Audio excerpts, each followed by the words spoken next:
Just to begin, I assume it would have been quite difficult for you not to be drawn to music in your family growing up. You were virtually surrounded by musicians, weren't you? Yes, we were. I was, yes. My father played, and some of his... There were 13 surviving children in my dad's family. And the 4 or 5 youngest, and with one girl, and the others were all boys. They were younger than him, and they played a little bit of music, around home. This is at Lewiston, Maine, when we lived in the Lewiston, Maine area. And and they sometimes get together on a Saturday afternoon, Saturday night, and play music, And so we always heard music, and my dad would play his fiddle, every Saturday and Sunday morning. He used to get up early and go to work, and when on weekends he'd get up early anyway. At 5 o'clock he could be in his little chair playing his fiddle. We'd wake up to that, since his fiddle playing, and eventually when I got old enough, I started. He also would strum guitar and sing what my mother would call sad, pitiful country songs. And, the songs that they had recordings from the late 1930s up to about 54. Yep. And just those 78s of all, name it, just all the country. So I guess when you chose music as your career path, you found your family quite supportive? Oh, yes, of course. Yeah. My dad made sure we had instruments, and when I tried to tackle the fiddle at 6 or 7, I was small. I couldn't deal with the bow, and so he brought home a mandolin, and I took right to it. And I would occasionally play. I was the oldest of the siblings, and I would occasionally strum the guitar when he wasn't around, when he was working, and sing some songs. Like "You Are My Sunshine," or I don't know, just things like that. And my sister, who's next to me, would sing along sometime. Yeah. You spent a lot of your younger years in California. What sort of traditional music scene or bluegrass scene were you finding there? Well, it's strange. And we left Maine when I was 16 years old, and we went to California. And all we knew was what my parents knew was country music, and of course we'd heard some pop music on the radio, popular music of the day, whatever, And it wasn't until we went to California in 1954, I just turned 16 years old, that we discovered bluegrass through one of my uncles who had been in California for quite a few years, and he came to listen to us play at home one day, and he asked me if I ever heard of Bill Monroe. Well, I said, well, no. He says, well, he's a mandolin player, he's on the Grand Ole Opry, and he's fast. So I went, that's all he said. I said, Bill Monroe, huh?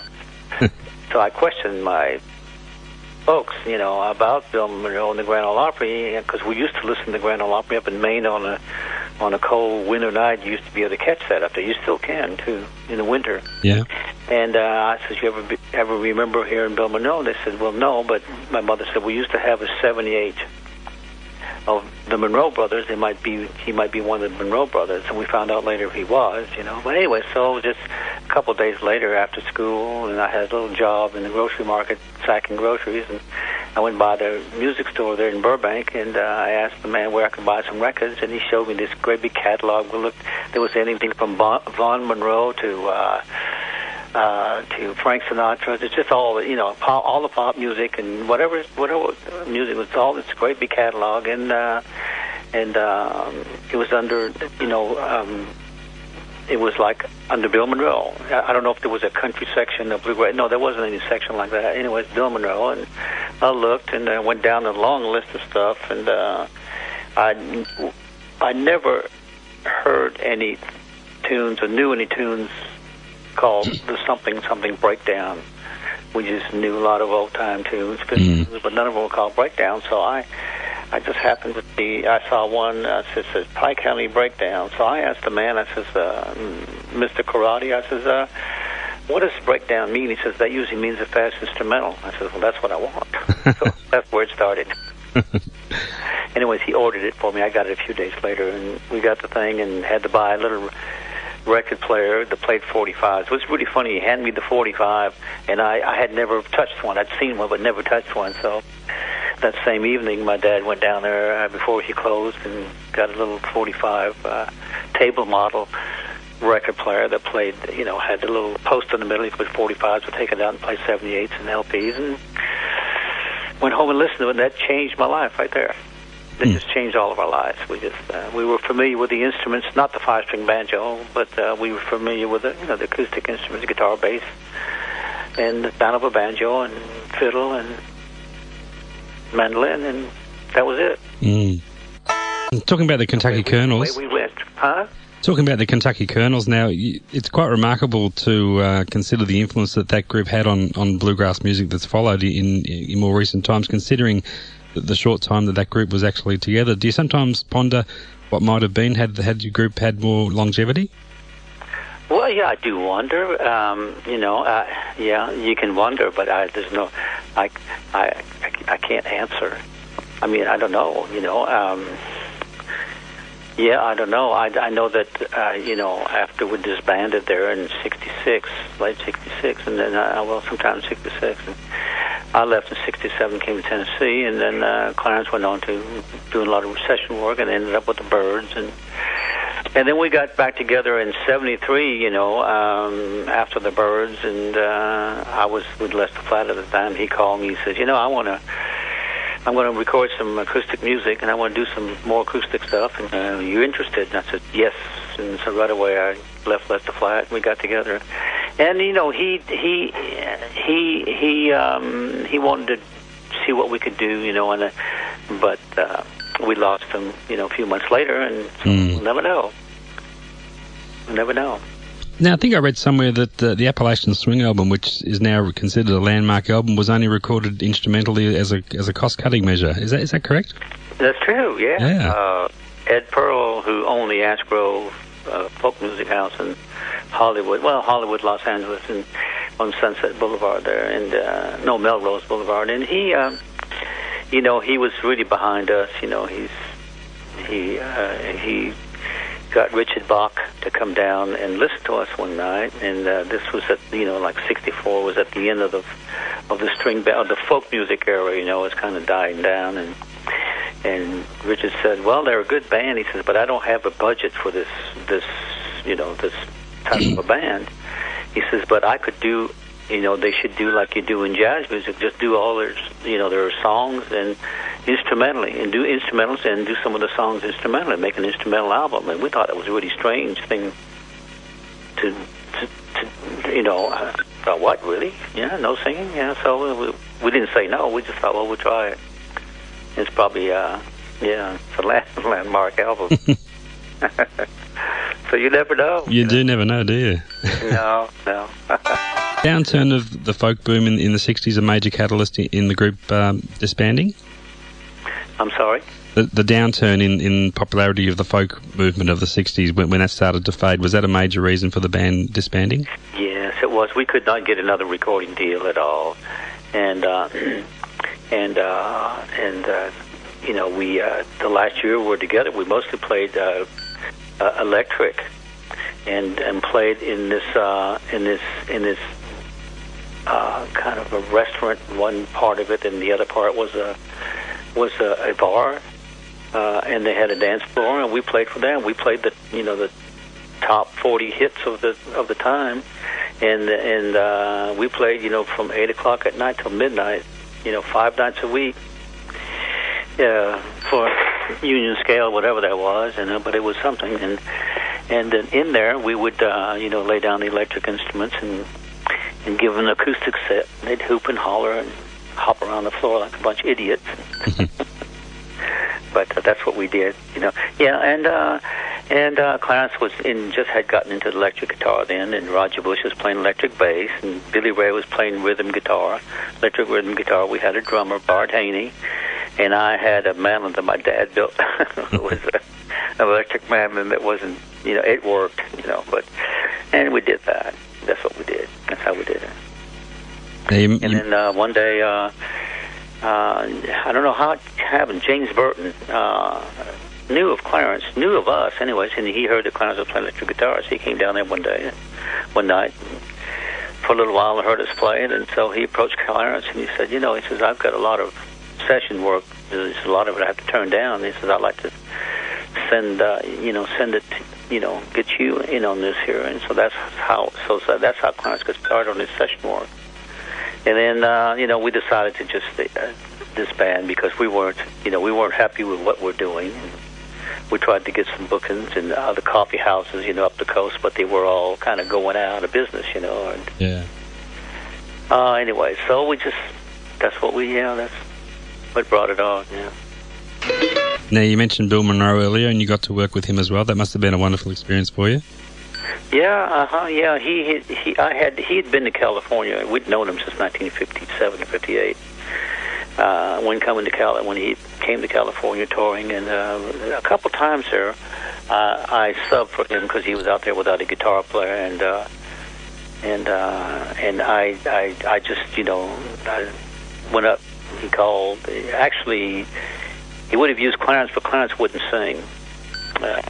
Clarence would sing lead with me on duets, or baritone and trios, but he wouldn't solo. He just was bashful, I guess, and so I just took the job, and so anyways, I think I'd done it 2 or 3 times previously before 1967. Then he was there in '67, and we had broken up by then, and I had a little thing called the New Kentucky Carols, and that was not going anywhere, probably for about 4 or 5 months. And so when Bill came to California, Lamar Greer was playing the banjo at the time, and we'd known Lamar. We'd met him on a trip to the East Coast a couple years before that, and he told me, he said, I told him and I was playing electric bass also in the dance band.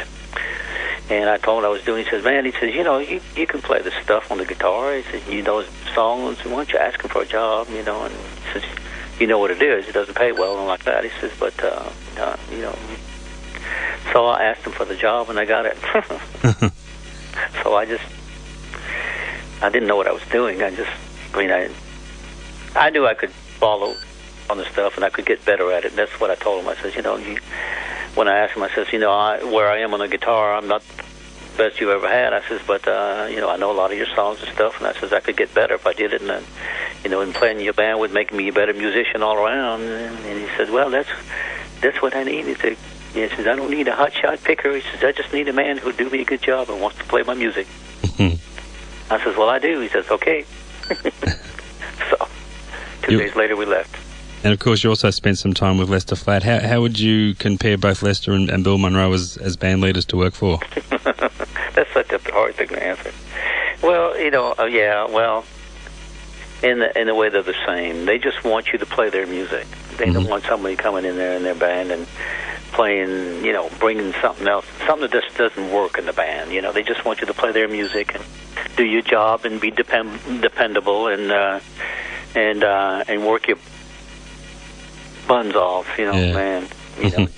Play music and drive buses, and because when you're young, you're eager to do all that. Monroe asked me if I wanted to drive the bus. I said, yeah. And so there, it's the same thing. Only Lester was, he was easier to talk with. You can converse with Lester. With Bill, he was very, I don't know, he was shy or what. Yeah. Kept to himself more. He kept to himself more, did he?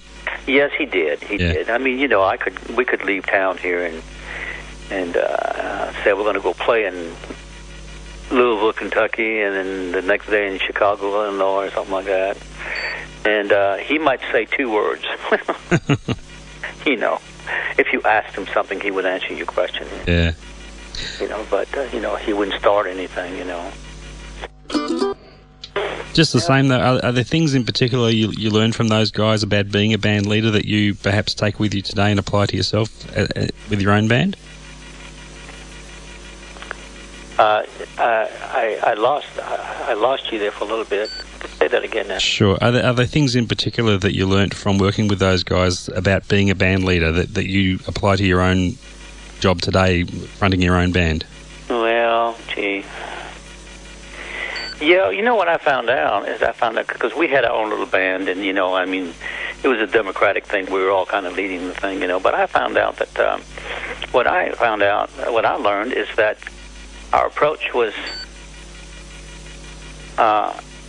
right as far as performing and playing music, and we didn't jump out there and bang on instruments and act silly and do a lot of impossible stuff. And there were some bands in California who were just like clown act or something, or they played too fast or whatever, which we did too, But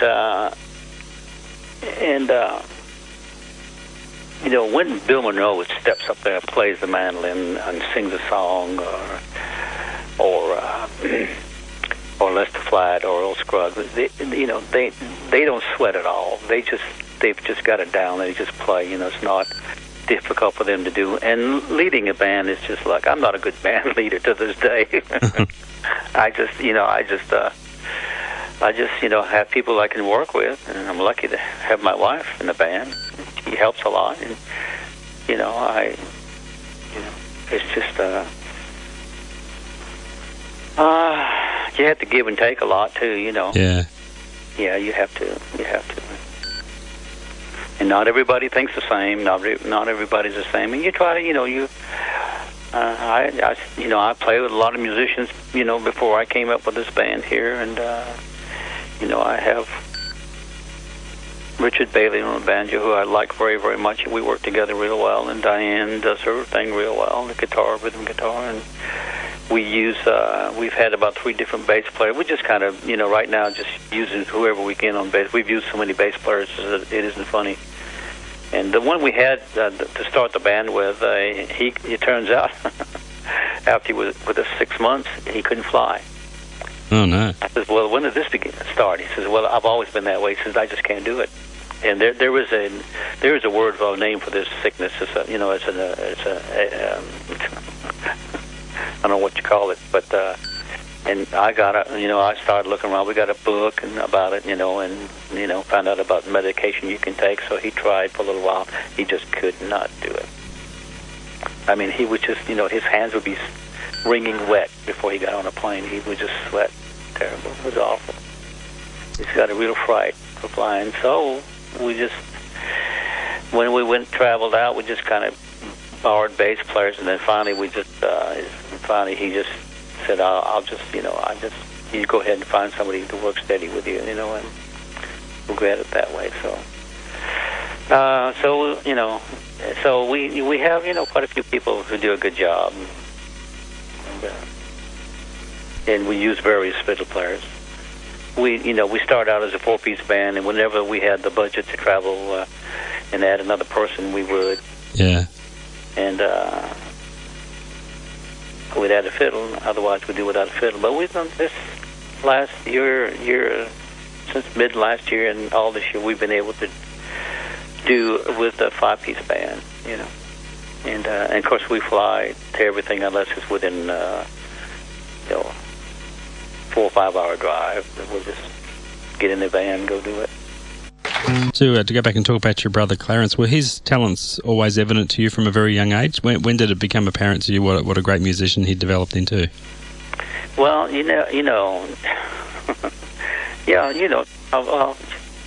I guess it was quite a while before. I always thought he was good. I mean, the first time he ever wanted to play an instrument, he was 3 years old. Wow. And I was 7 going on 8. I'm 6 years older, something like that. And I was strumming the guitar one afternoon after school, and I was singing something, whatever. And he walked up and says, I want to do that. So he came up and strummed his finger across the strings, and standing in front of me. And I said, oh, come on, get on the sofa here, and just come over my right arm and take this pick and just strum it. And then I did the chords, and I had a little harmonica next to me. We're just talking about your brother Clarence. Do you think we got to hear the best of what he may have been capable of? Do you think he might have still had his best work ahead of him? Oh, I think so. I think everybody has. Yeah. I think everybody has. Yeah. Oh, yeah. Yeah. You both had some plans afoot to work on new projects, didn't you, at the time of his accident?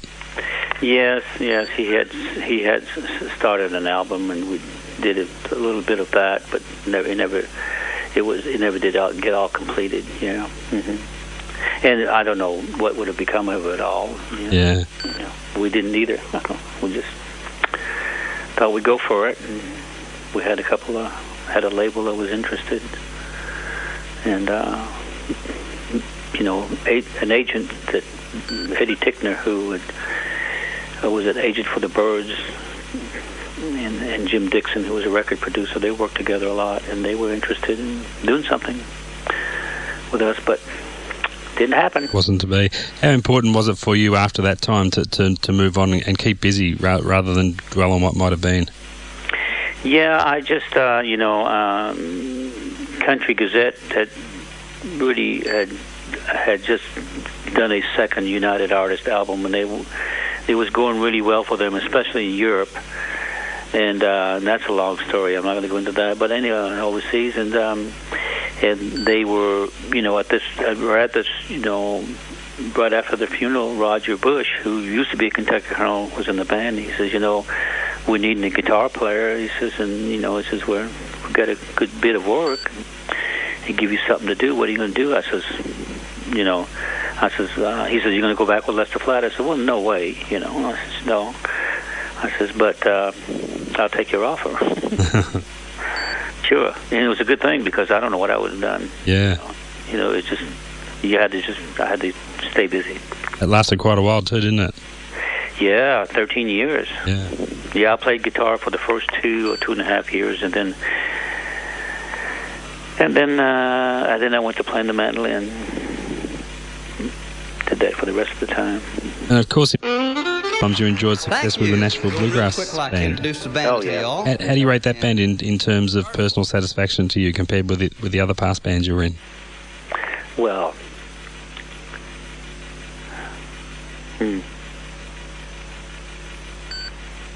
I don't know. It's hard. I liked it all. Yeah. I liked them all. It was just, at the time, it was just what I wanted to do. It was just, it was good. It was good. It was always good, and if it's good, that's what I want to do. It was actually an award-winning band. You won some awards, including a Grammy. How important did you rate that sort of recognition? I'm sorry, again? Was that kind of recognition important to you to receive at that time? Well, it's important for anybody to get, to be nominated, because we were nominated for all 5 albums and got 2 Grammys, and it's important, for any group. We don't see it. Some people see it as a contest. It's not a contest. No. We just do our thing, and then, and if it's,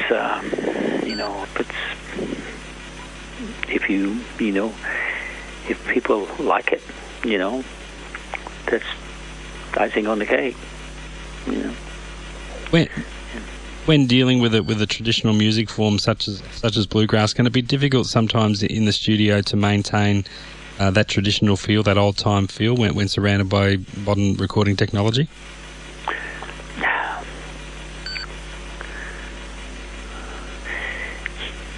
Well, boy, yes and no. We just look at it. We've got songs that we do. We've got everybody has their approach on their instrument, and you get together and it works, and you go in the studio and record and hope that we didn't try to.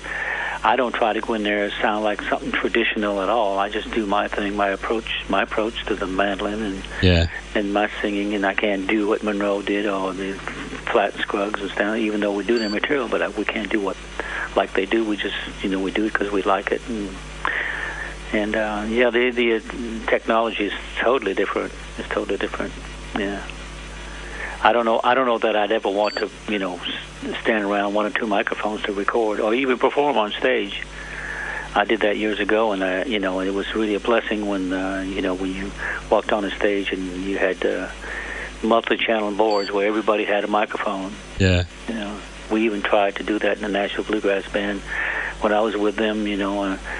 you're working around one microphone. Then we decided we needed two. Then we decided we needed three. When we got in the fourth one, I said, guys, let's go back to what we were doing. And yeah, I don't like it. I don't like it. You know, this. I know people like to see the what do you call it? You know, moving around on stage and going to the microphone, raising the mandolin up and playing. I don't play that way anymore. I don't play with my mandolin hung off of my forehead. You know, I just don't. You know. Yeah. Yeah, and you know, and I don't want the choreography. I don't care about that. You know.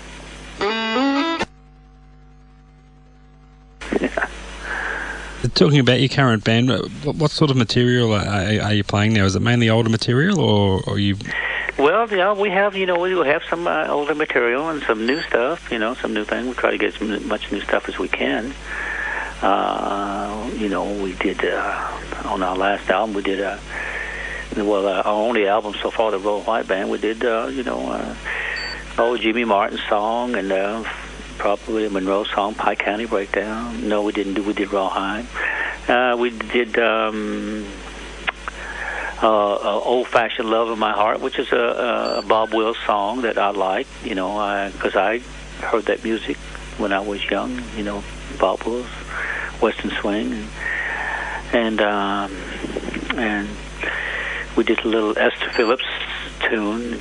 A woman blues singer from back in the 50s and 40s and 50s called Flesh, Blood, and Bone that Diane does very well. And we just got a little bit of everything, just stuff that we like. You know, I got a couple of my instrumentals on there, one called Jelly on My Tofu, and Richard's got one, a banjo tune that he wrote, Bermuda Drive. You know, just bluegrass type of a tune. Mine is not. Then I've got a waltz that I wrote. And I'm trying to think of all the songs we got on. A Louvin Brothers song, "Hoping That You're Hoping," you know. Just do it in a, you know, with the bluegrass instrumentation, you know. Mm-hmm. And I don't try to, you know. I'm always looking for newer material and some, you know, some older material that hasn't been done to death. It's hard to find, but yeah. And new material is hard to find too, you know, as far as songs, new songs. I mean, there are a lot of them out there, but you know, there's, you know, if there's a message in there I don't care to talk about or sing, I don't want it. Yeah. And just to finish up, Roland, what are the upcoming plans there for the band? Well, we're planning to keep it, you know, keep it up. It's very hard. It's very hard. It's we're not able to get as much work as we'd like, but the work that we've had, it's been really good work, and it pays well. And then, you know, and then of course we published 2 mandolin instruction books ourselves. We've, you know, mandolin instruction books that are doing very well, and I'm working on a Clarence White book right now, an instruction book that's going to do very well, and I'll do another mandolin instruction book that'll do very well. And I do a lot of teaching. I'm doing a week of teaching. You call them, you know, bluegrass camps, where you teach for a whole week. You know, there's guitar, bass, banjo, mandolin, dobro, and fiddle. And I'm doing one this week, and I have about 3 or 4 of them this year, or maybe 5 of them, and some festivals out west. And not a lot of work, but we've got plenty to do. You're keeping extremely busy, that's for sure. Yeah. It's a lot of I don't know if you want to call it competition. A lot of people trying to play this music these days out there. It's just incredible. You know, I can't even. I used to be able to name, you know, remember the names of bands. I can't do that anymore. I don't know, some of them I never even heard of. Roland, thanks so much for your time tonight, and thanks for everything you've done to keep this music alive. We sure do appreciate it, and we hope you'll be doing it for a lot longer. Well, thank you. And I hope your power comes back on shortly. Huh? I hope your electricity comes back on shortly there. Yeah, I don't know what the problem is, you know. Anyways, thank you very much. Thanks to you too. All the best. And we hope to get to Australia sometime. Oh, we'd love to see you down here. That'd be fantastic. Okay. Thanks, Roland. John. Take care. Bye-bye. Bye.